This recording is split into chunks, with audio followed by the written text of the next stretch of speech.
Alright, Efilist video, number 4, I believe. Doesn't really matter.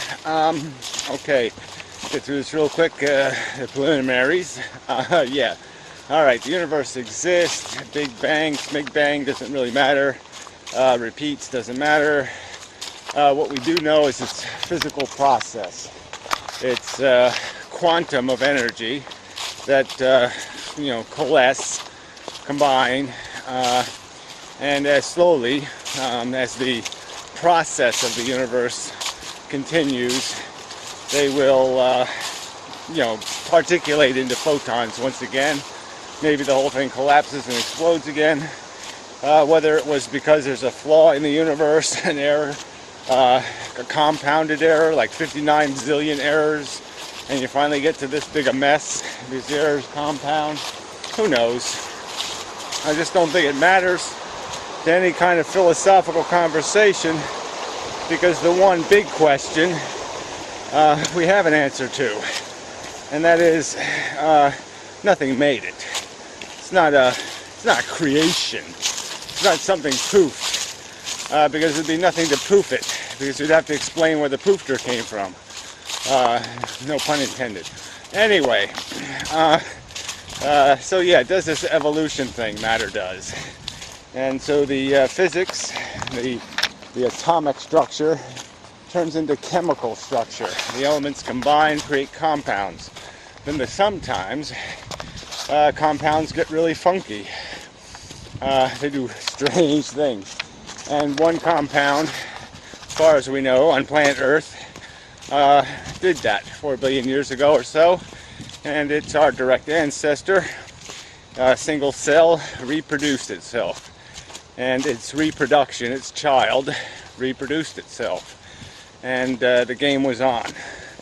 And through billions of years of doing that inaccurately, you end up with a whole bunch of different kinds of forms of that DNA molecule.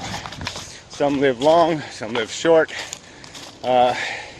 some big, some small. They're all variations on a theme, competing with each other, like a million brothers and sisters fighting with each other for the thing called inheritance, for the prize of maintaining themselves and getting themselves into the future. Sorry for the noise. Alright, so I wish to highlight in this video the evolution of consciousness, because there are these people, this guy David Chambers, who sounds like an intelligent guy, but he has a problem with consciousness. And I've heard it before from other people. They think, why would we be conscious? They ask a question like that, as if it wasn't necessary, that we could somehow have a mechanical process that could satisfy the need for behavior without the need for there to be awareness. And I think the obvious explanation, obvious if you conclude that this is the way it happened, we did evolve, and evolution doesn't do things perfectly, was that what happened in sentient organisms, I believe, conscious organisms, is there is sort of a split brain phenomenon. There is one brain creating a world for the other brain to react to. So it's essentially a projector and a viewer. Now the projector would be what I would call our sensations, feelings that have associated with them positive and negative nature. Quite obviously, just feeling isn't necessarily going to get you too far in the world. Just feeling. You have to be motivated. You have to be afraid. You have to be hungry. You have to want. You have to need. And if you're not motivated by a feeling, something that obliges action, wills it in a sense, provokes it, it'll just be an interesting observation. You'll just say, oh, there's an arrow coming right for my head. And if I'm not going to have an emotion, I'm not going to do anything about it. unless I've previously learned to do something about it. But anyway, so that's all that's really happening here, is the feeling brain is creating an atmosphere that has all the motivating consciousness, the sensations of pleasure and pain that are now going to be associated with circumstances by your intelligence. Your intelligent brain, your reasoning brain, your world modeling brain will take in these sensations and attempt to make sense of them, to try to make you immune to the harsh stuff, the negatives, to help you avoid the suffering, the pain, to get yourself free of all that bad stuff. Sorry, having a bit of a distracting moment. People coming. And dog. Hey, how you doing?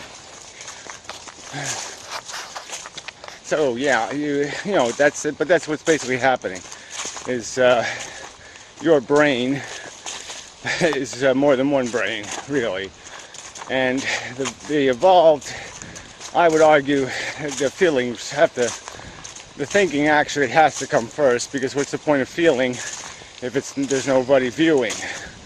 But obviously they work together. So obviously it could be a single moment where the creation of this ouch moment, where there was some way to receive the ouch, to understand it as a negative, and to be able to do something about it, to be able to react in some way, because you had enough brain to react. But that's sort of your brain creates a problem, creates the sensation, because the real world problem doesn't have a sensation tied to it. The beastie that's going to eat you isn't intrinsically obnoxious. Your brain has to make it obnoxious so that you'll do something about it. And that's basically why we feel. And that's why it rises to this level we call consciousness, is because there's really no other way to do it. You can't be conscious without feelings. It just doesn't make any sense. The word doesn't have any meaning. You could be intelligent, perhaps.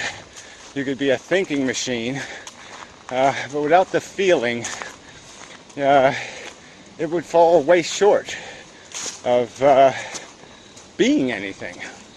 And even the thinking machine, I think, needs the feeling machine. There has to be a motivator, some kind of thing that says, you need to bother with this. This is important. You need to think. So again, it's all down to this motivation thing. You can sort of see it in your own brain, the conflict between these brains, as you contemplate doing something that it has a short-term discomfort for a long-term gain, like jumping into cold water or something.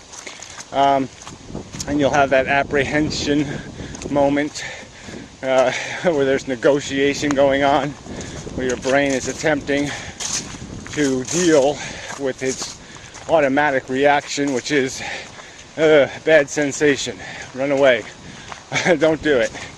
And its other part of its logical self saying, it's okay, this is what you're going to do, it'll be fine, don't worry about it. And it's trying to balance those motivators, the motivation to run or to avoid or not to do it, and the logical sense that you know from past experience it's a good thing, I will reward you if you do it kind of scenario. You will be rewarded anyway. And so we have to wait till we get the I feel like doing it feeling to fill us before we jump. But that's all it is. And all of this brain crap, all this consciousness is just intended to get us to push through this mush, this world, to eat thy neighbor, to consume his goods, to take, to have, to need, to satisfy need that never needed to exist, that serves no function. We're all chasing nothing, and we're doing it very expensively in terms of how much